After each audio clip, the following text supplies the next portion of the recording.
Hey, Cleaning Nation, Mike Campion here with Lindsay Bjorkland. It is that time of the week. We're going to do Ask AMA, Ask Mike Anything. This is where our Facebook friends, our community, ask questions. Owners of cleaning companies just like you, struggling with stuff, maybe like you. And we're gonna give some coaching. So Lindsay, who's up and who can we help? Awesome. Hey, Mike. So we got a little commercial theme to start off the day here. Nice. Yeah, we got Jonathan in the Facebook group. He said, I have contacts all over the state, 50 plus miles apart. I'm having trouble training and keeping the quality high across areas because it's like having a small team in each county. I wanted to know, how should I approach this? Investing in a person that travels and trains in each area, should I do that? Or should I start to grow my company in one city or county at a time instead of spreading it all over? Blah, there you go, Mike. I No, laid it out for you. I like that question. Yeah, great job, Jonathan, because that's something we hear quite a bit for residential and commercial. So the good news is, I'm going to answer it mostly in commercial, but the concepts are be exactly the same for our residential friends. So one of the big mistakes that I see people making is they want to expand locations too quickly. And it's almost always an ego thing. So, which is fine. You just want to know why you're doing what you're doing. And it's your business. As long as it's legal and ethical and moral, like do whatever you want to do. So there's nothing wrong with going, I want to have a business in 2 states and 5 cities because I'll feel really good about it and it'll make me feel important. Totally cool. You do you. But what people tend to do, which is where they get bit, is what they really want is to grow as quickly and effectively as possible and make and be profitable and have a lifestyle business. And that's what they really want. And they also want to have this, they think that the best way to get there will also kind of fill their ego, similar with social media, right? Like I have friends that have much larger social media presences than I do, but oftentimes they make a lot less money because it's not about, and for me, I'm like, yeah, I don't care if I got, would it be nice? But again, because we have how many, I think in the United States, there's only like 2 million owners of cleaning companies. So if you're doing a podcast on travel, obviously you're gonna have a much larger audience. But anyway, I'm okay with that because I know who I want to help. I know what my vision is, and having the ego stroke of being famous or having 10 million followers or something would be nice. But for me, it's not. It's way number 2 to helping the people I want to help, making money, doing a good, like there's other stuff that's just way more important. So, and sometimes we think they're not mutually exclusive. Like the fastest way to grow, which is what I want, and to make money and to serve more people, is to be in more areas. But that's not the case. But we kind of overlook it because the ego is like, this is really good, right? And a lot of times our community, we want, especially if I could be honest here, real talk, my first business was a cleaning company. And when I was cleaning, it was embarrassing. When people asked me what I did, I tell them I owned a cleaning company. And technically I did own a cleaning company and I had a franchise, so it sounded a little fancier. But if I'm cleaning, it's like, now I feel like it's a fraud, right? Like, do I really have a cleaning company if I'm doing all the cleaning? And again, once I got out of cleaning and had 20 or 30 employees, I still felt like, other people have like real companies, like my company. I still remember Kim Johnson, who Lindsay knows, who's a sweetie, but this has got to be 5, 6, 7 years ago. We were in a small group of just a millionaire masterminds, and they have a very nice 7-figure business, plenty of profit. Girl hadn't cleaned in years, and she was so sweet. She shared with the groups, like, sometimes I still just feel like I'm a cleaner, right? So nothing wrong with that. The reason I'm sharing all that is because I think a lot of you might feel that way, but haven't wanted to or been able to kind of articulate that or communicate that with other humans because it's embarrassing, right? So I'll share my embarrassing stuff and you can be like, I kind of feel that way sometimes. So sometimes we want, like for me, it was head count, because I think when I bought the company, I bought it with like 4 employees or something. They all quit on the first day after I'd met them for like 10 seconds. So technically I started with 0 employees. Like I don't count the 4 that never did an ounce of work for me. They quit before, and then when we sold it, we had like 25.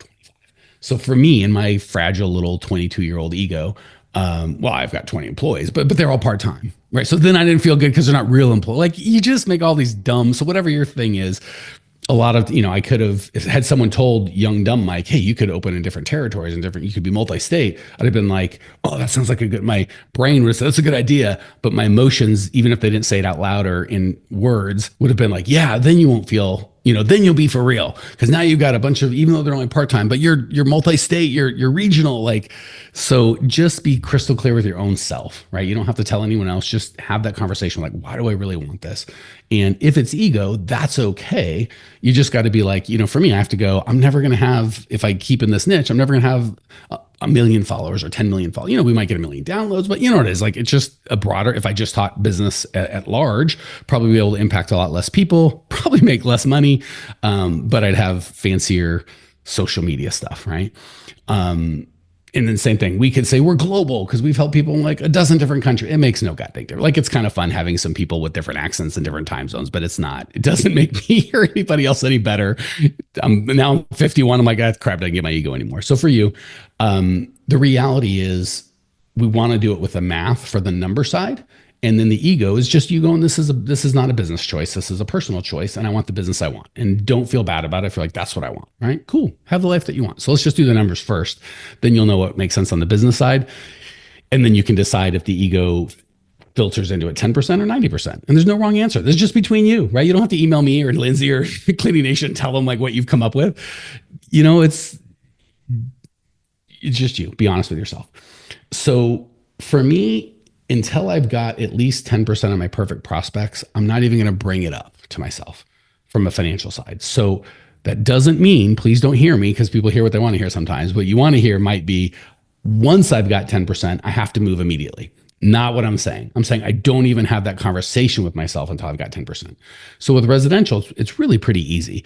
And we'll do commercial because that's where it gets harder. But the residential is easy. Say you're in a little town of like 20,000 people. And you do the math. You'd have to look it up for your town, but say of 20,000 people, there's only 8,000 households, right? Because, more than one person lives in a house. And of those, you're like, I only want the best 10%. People that own their house, don't rent, families, high income, like whatever standards you want to set. That's still 800 clients. So when you've got 31 out of 800, it's like, trust me, the biggest constraint on your business is not lack of prospects, right? You can feel that way, but it is not. Now, when there's 800 perfect prospects in your area and you've got 111, I'm not saying you have to move. I'm going to look at my client acquisition cost. As long as my client acquisition cost is such that I can continue growing at the pace that I want without having to add an area, still not going to have the conversation, but at least I'm going to check it, right? So before 10%, don't even worry about it. After 10%, I'm going to be like, has my client acquisition cost increased sharply recently? And is it because the number of clients I have, not because, maybe Facebook ad just got expensive. Maybe it's an election year. Like, a lot of things can affect that. So I want to make sure not only have they increased sharply, but I can draw a fairly straight line between that and that. On the commercial side, we encourage you to have niches, right? So instead of being like anyone that's got a commercial building, like I'm going to take care of daycares or gyms or schools or government, pick your niche. Now, if you're in a town of 20 or 30,000 people, you might not be able to have a niche, right? Your niche might be that town. Like, I'm still looking for 5-day week accounts, but some are going to be lawyers and some are going to be the hospital, because there's only, 129 buildings that are, over you got to do your own math in your own town. So first, for commercial, I'm going to go with a niche. And then if like my town's too small for that, then I'm going to break my niche and still stay in my town. And then once that is, I'm like, gosh, there's really only 137 buildings that are at least 5,000 square feet and have like at least 3-day week clean. You get to make your own standards, right? But there's 139 of them. I got 33. It's like you can still grow in that area, but now we've got a mathematical, like, okay, it's not just, you know what I'm saying? So, but if there's 139 of them, you get 11. Like, again, I'm not even gonna have that conversation until I got 14, right? Because that's 10%. And I'll bet you I can get to 20 or 30 before, because it actually gets easier, right? You're just the guy that does that now. Like, oh, he's the big guy in town. So all that to say, I'm not going to go until I absolutely have to. And if I don't leave, I can't hit my goals. Then I'm like, all right, now it's a different conversation. That's the money side. If you kind of go into the ego side and go, but I really want to, and I know it's going to slow my growth, and I know it's going to inhibit my ability to have a 10-hour work. Maybe you don't want that. Maybe you're like, I love working 60 hours a week. Cool. But if your goal is the most profit in the quickest time, like the least amount of headache and the most profit, then do not go to another state unless it's absolutely the constraint, or even city, like another area. And if there's a city 15 minutes away, that's fine. I'm not talking about that, but like over 30 minutes away, Yeah, so there's that. Okay, so that's my big spiel there. That's probably 80% of it. I still want to answer Jonathan's question because it's a very good question. And he's like, yeah, that would have been helpful a year ago, but I already got all these goddamn clients. Now what, right? So the worst number of accounts to have in any city is one. Zero is better than one, Yeah. right? If you had one count in every city, you'd be broke and miserable and out of business pretty quickly because who can handle that, right? So 0 accounts is fine and 7 accounts is fine. 1 sucks. You know what the second worst is? 2. Once you start getting 5 or 10 in that, now you've got the infrastructure, it's fine. And that's part of the reason we want niches. So this goes to one of my favorite discussions around niches, like restaurants and gyms. 7 days a week, pretty dirty. They want you to come weird hours.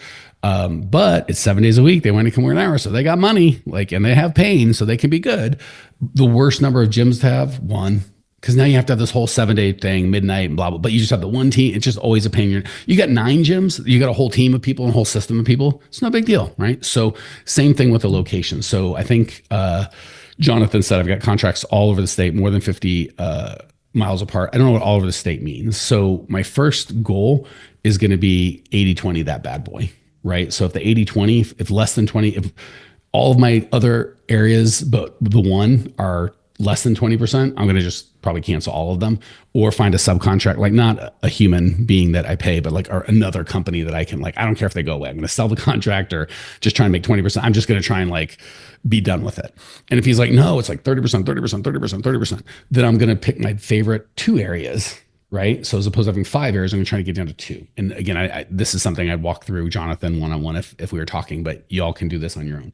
So if you've got 2 locations and one's like less than 20%, certainly if it's less than 10%, I'm shutting that thing down and just focus, right? If you've got 5 locations and any of them are less than 10% of your thing, I'm probably going to shut that down unless you've got 10 locations with 1 account each, which would be insane. And that you really need some help there.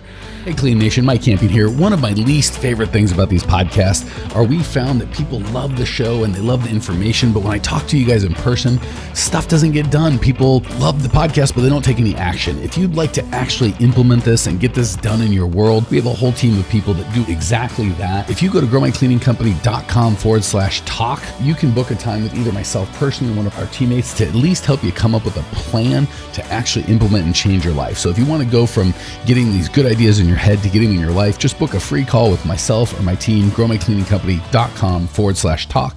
And we can go from this one-to-many format to one-to-one and really get you some results. Excited to talk. So best case, we just go down to 1 location.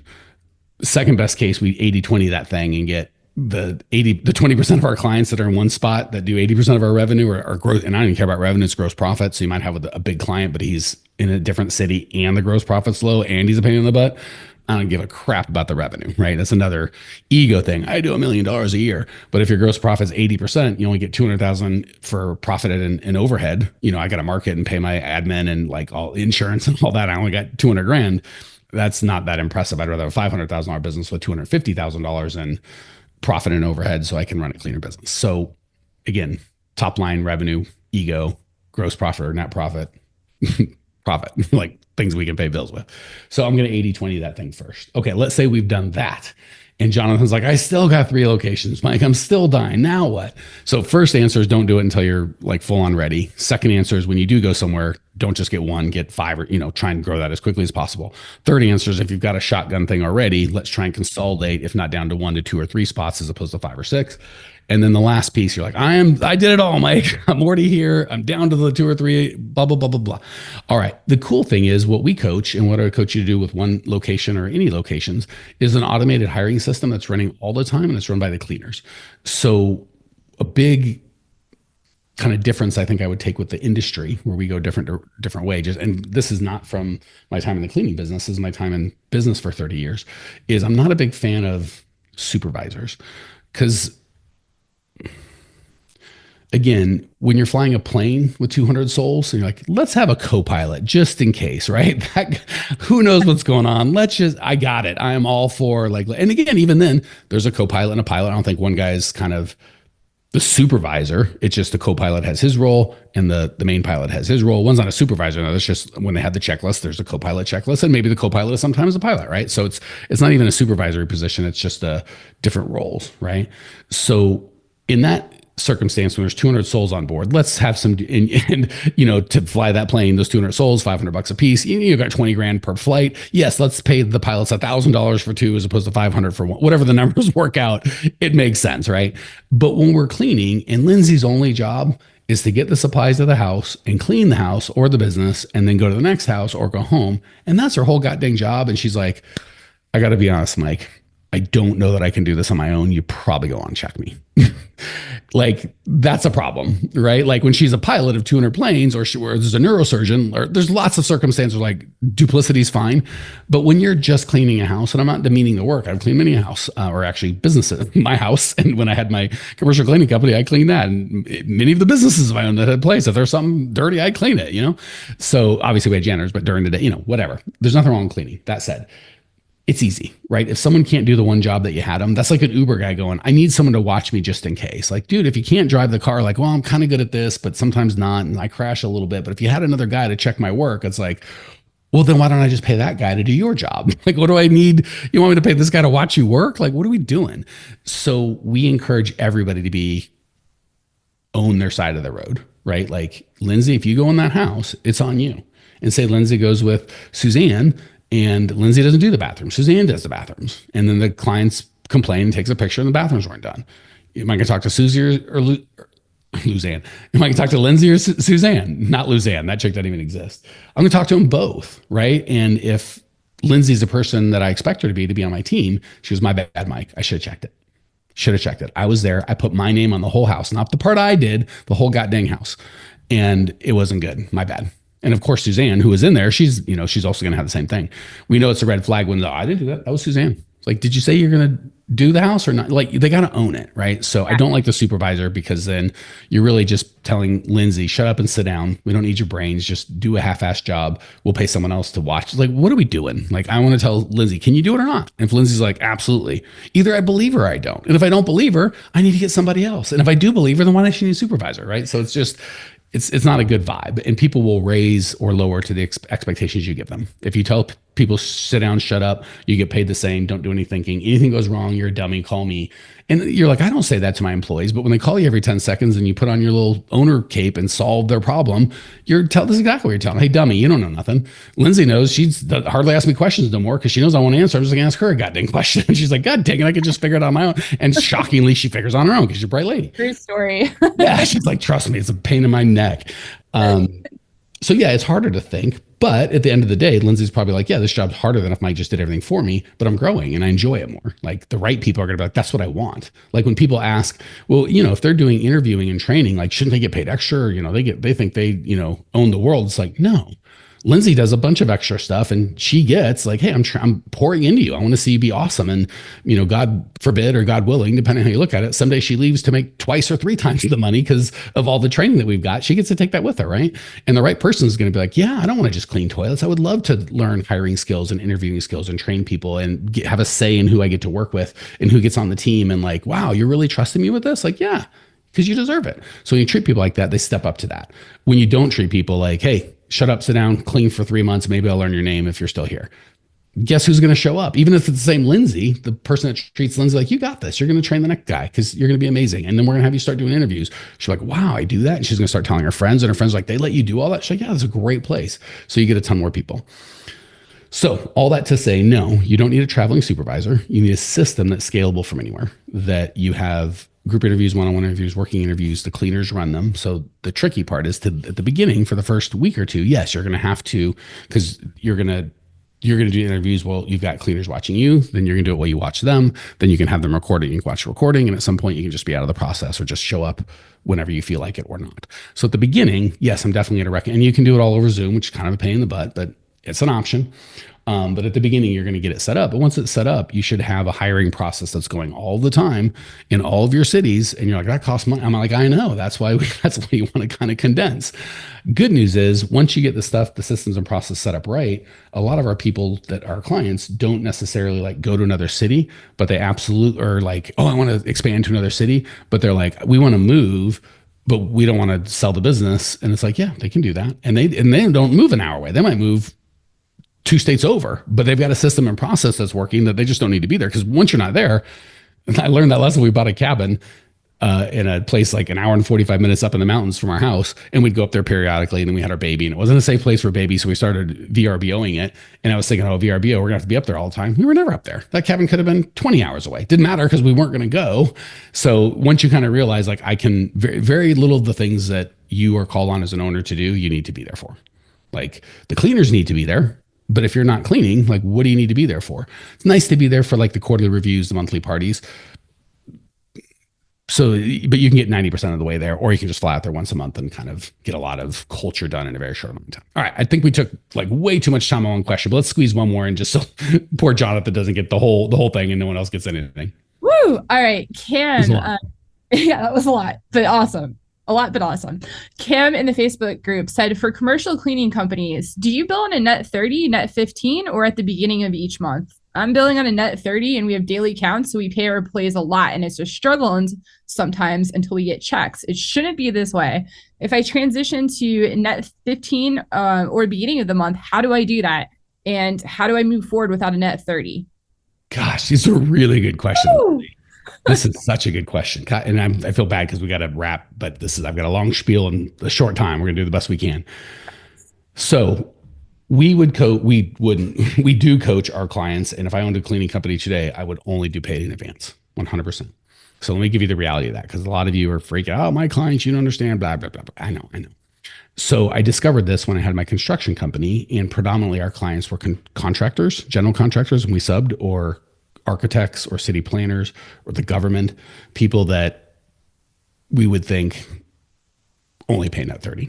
And I thought that, and I took net 30, and I was in the same boat you guys are in. It always felt like once I get this check, it'll be okay. But the problem is I had to spend more money for the next check, and it was never okay. It went forever. Like when I sold that company, I had $1 million in receivables. Had I owned that company now, I'd probably be bigger. I'd probably have $2 or $3 million in receivables. And you're like, well, that's a big deal. It's like, I can't spend it. And God forbid you borrow against it, because now you got to pay interest and say they don't pay. Like things can get hairy quick. So I had that company for probably 10 years, and that whole 10 years was $1 million of cash I couldn't access. Had to sell the company, and then it still took me 2 or 3 or 4 months to finally get all that stuff. Probably took longer than that to get the last nickel collected, right?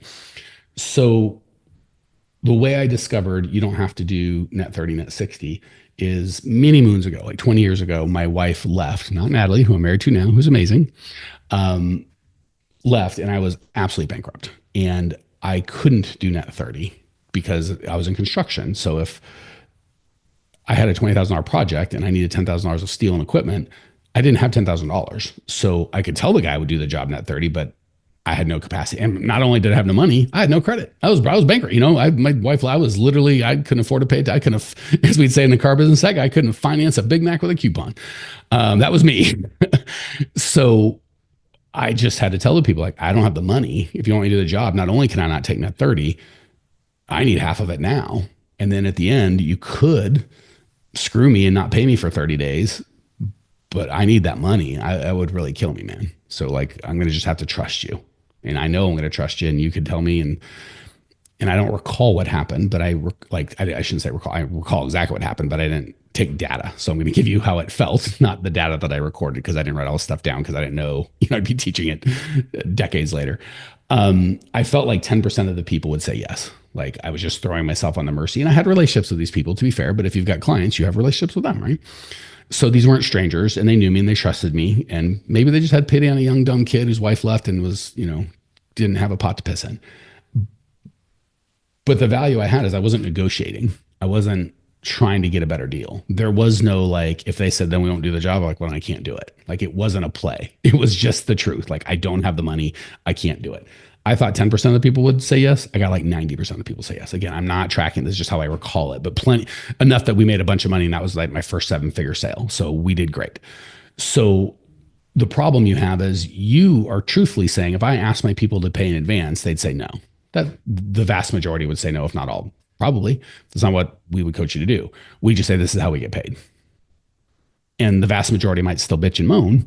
But if you've done a good job on the sales process, and you really understand their pain, and they're confident that you can solve it, you are confident they can solve it, and they know this is a partnership, and you explain to them, like, this is just where I'm at. I'm a little business, right? You walk on a $10,000 bill to you, that's like 1/10 of 1% of your revenue for the month. That I still have to pay my employees. that could hurt my family and I. If you've got people like, yeah, I don't care, screw you, saves us a nickel. That's not who I want to work with anyway. The right people are like, yeah, I got you. Because again, the net 30 is really for larger people with larger terms, where that vendor has net 30 and then his vendors for the raw material have net 30 and that guy from China, like, and it goes all the way down, right? This isn't what you are. You're like, I'm a little guy who's actually paying for the service right now, right? Because I have to pay payroll every 2 weeks, not net 30. And having done this for a while, my expectation is you'll probably get 80% of the people to say yes. And especially if that's how you do it up front. Like for our coaching client, which I get is different than cleaning. We just tell people, here's how we pay. It's up front. And they go, okay. And if they can't, then we don't. And it's okay. Right. So I would much rather be an $800,000 company with no payables, where $70,000 or whatever the case is came in first couple of days of every month because I had the credit card and I ran it, than $1 million company with $1 million in receivables. Right. So, or even 150, 200,000 receivables. So I would literally take the smaller one. And not only would I rather, you'll make more money, you'll focus less time on collecting bills. You're not a bank. Like, there's all these things. You can't run a credit check. You don't have any collateral. You're not charging interest. There's no late fees. Even if there are, they don't pay them. You're having to beg for your own money. You don't have a team of lawyers. Like, there's all these things that banks have that set them up for this. They're basically saying, I want you to be in the banking business, but all those fees and interest that the bank gets, I want you to get none of that. So I want you to be not very good at this, not able to assess risk properly, and do it for free. So I give you this contract that you may or may not make money on, that I may or may not pay for. Like, to hell with that. Just go, I'm in the go to a bank and ask that, and the bank wouldn't do it. And the bank's smarter than you are loaning money. So just be like, I'm in the janitorial business, not in the banking business. If you want someone to focus on begging for their money all the time, there's probably a chump that'll do it. I can't. I won't. We're going to be great at cleaning, but I ain't got no time to be a banker. So if you want a cleaner, let's talk about that. If you want a banker, go find a bank or some cleaner that has more money or less sense than I do. Easy peasy. We were running way long. Hopefully that was helpful. Guys, gals, the frustrating part about these podcasts is, it's one to many, and I get these things, and I'm sure sometimes that creates more questions than it answers. Not my intent. It's just when we're one to many, we can only do so much. So if you need one-to-one help, give us a ring. We will jump on calls with owners of cleaning companies just to figure out where you're at, where you want to be, and help you come up with a plan. Sometimes people after that are like, hey, can we pay you and can we be a client? And that sometimes we take them and that works out great. Other times they're like, just not a fit, or we don't even think we're the best fit. We'll point you out. But either way, we're happy to jump on a call. We've got coaches that will just help you get better. Hopefully this is helpful. If it was, do me a favor, refer the show, tell your friends, hit us with a 5-star review. We spend a lot of time and money on this. Love doing it. But stuff like that helps us know what you like and what to do more. Appreciate you, Clean Nation. Talk soon. See you. Hey, Cleaning Nation, if you dug the content you just got, we don't do any ads and I don't sell anything on this podcast, but if you would just subscribe, rate, and review, it would be huge, and I'd be so appreciative. Not only is it going to help me, but you'll help other owners of cleaning companies across the world work less, make more, and get profitable. So if you appreciate the value we give, again, subscribe, rate, and review. It would mean the world to me. I'd really appreciate it, and we sure appreciate your time and attention.